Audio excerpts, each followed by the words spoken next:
Alhamdulillah, wassalatu wassalamu ala nabina Muhammad wa ala alihi wa ashabihi ajma'in. Amma ba'd.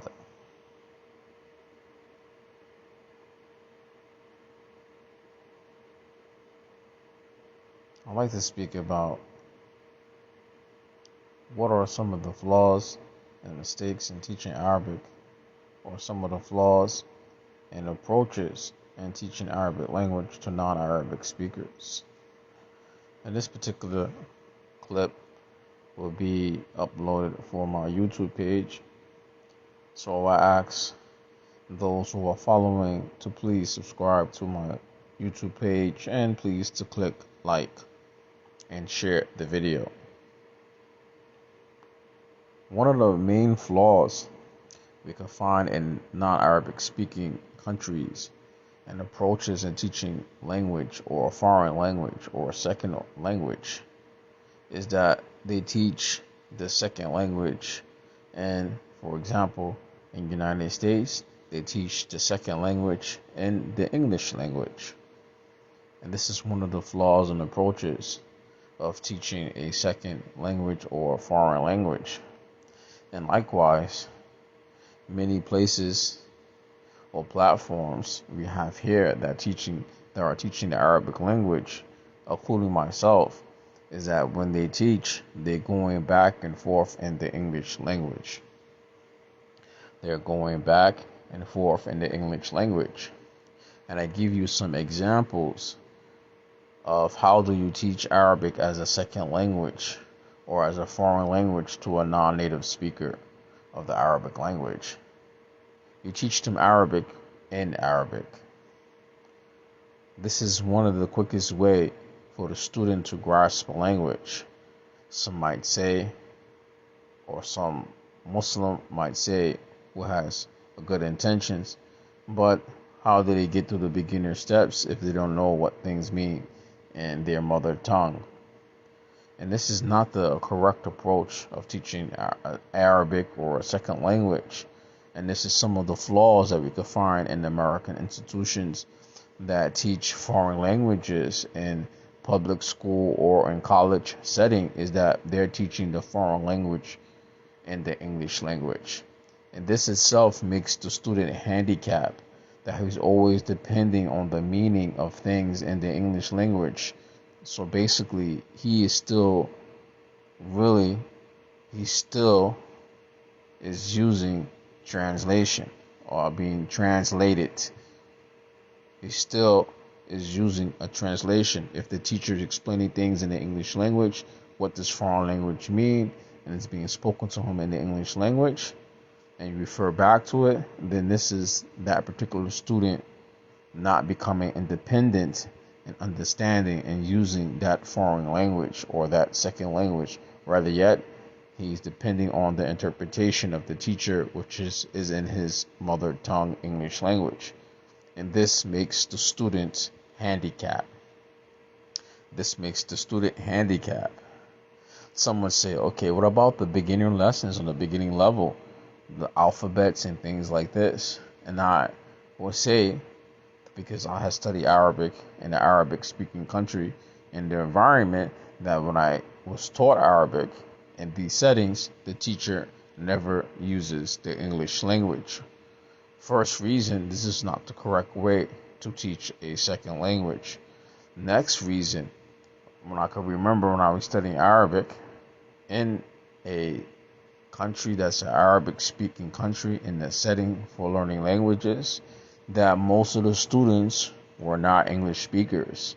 For example, in my classroom, we had students from the UK, students from France, students from Russia, students from other countries, Africa, who speak African language. So, majority of the students didn't speak the English language.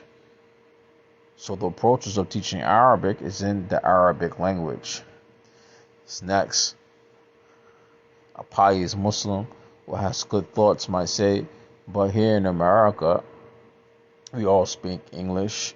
when I teach Arabic in the English language? Then I will answer him for that. Maybe in the first few lessons, the first beginning stages, learning the alphabets, learning the phonics system in Arabic, the teachers go back and forth.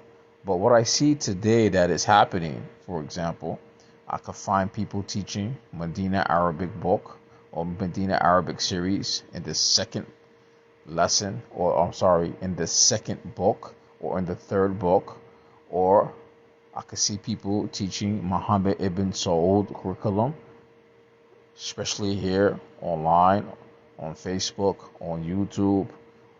And there are an intermediate level. They're on a intermediate level in the course or intermediate level in the curriculum, and they're still translating things for the students. This will make the student very weak in Arabic. This will make the student very weak in the Arabic language because he's still depending on the English language or translation in the English language for him to comprehend Arabic. And for that, he will never be able to understand the language or use it. Maybe he understand to look at the text and understand and meaning things of the text. Right? When it comes to using the language now, speaking the language, comprehending the language without referring to a translation, he won't be able to do that. He won't be able to do that. And I've seen many cases of this, that people who study Arabic here in the West, whether they go to college or university and study Arabic here in the university level, and I find them, they graduated and they still do not speak Arabic. Or they are learning in the masjid or Islamic center, or they are learning in the Institute Arabic language, and the teacher has gone deep into the curriculum and he's still explaining lessons in the English language. The student will never comprehend the Arabic language this way. This is one of the incorrect approaches in teaching a foreign language, whether it's Arabic, Spanish, Russian, French. The language must be taught in the foreign language, not in the English language.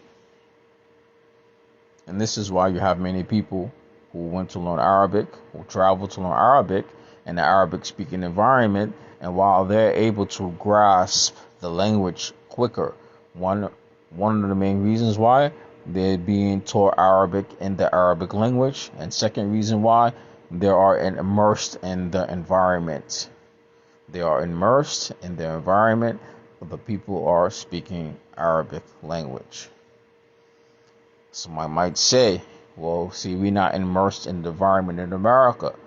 Then I would say, if you're teaching Arabic to somebody as a second language, whether it's for religious studies, whether it's for speaking or conversation, or a novelist, that if you're teaching Arabic to a person and you're using the popular curriculum that are circular, in the particular in the Muslim community for teaching Arabic, which is the Medina Arabic series, which is Arabiya Baina Yadayik, which is Muhammad ibn Saud curriculum.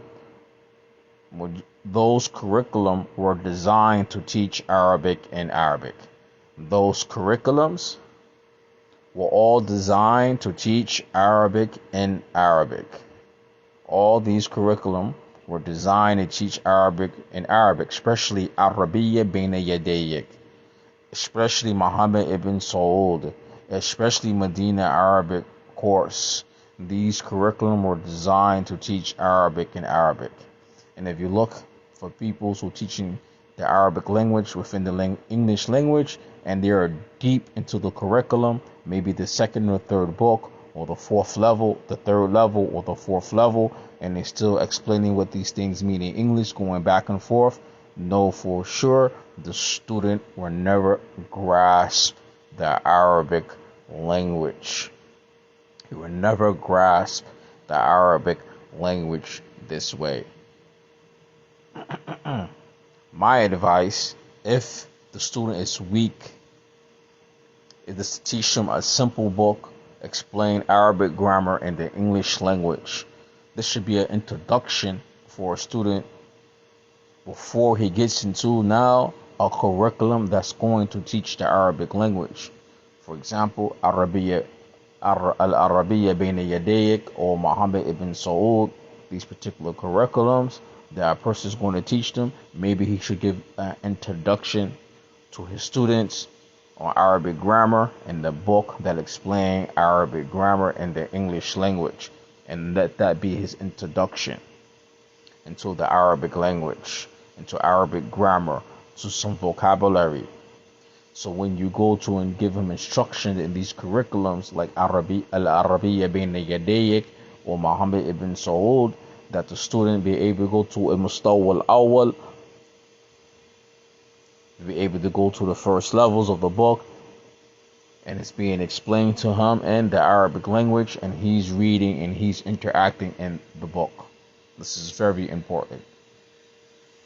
And I will end it with that. And if you like this particular video, please subscribe to my YouTube channel. Barakallahu fikum.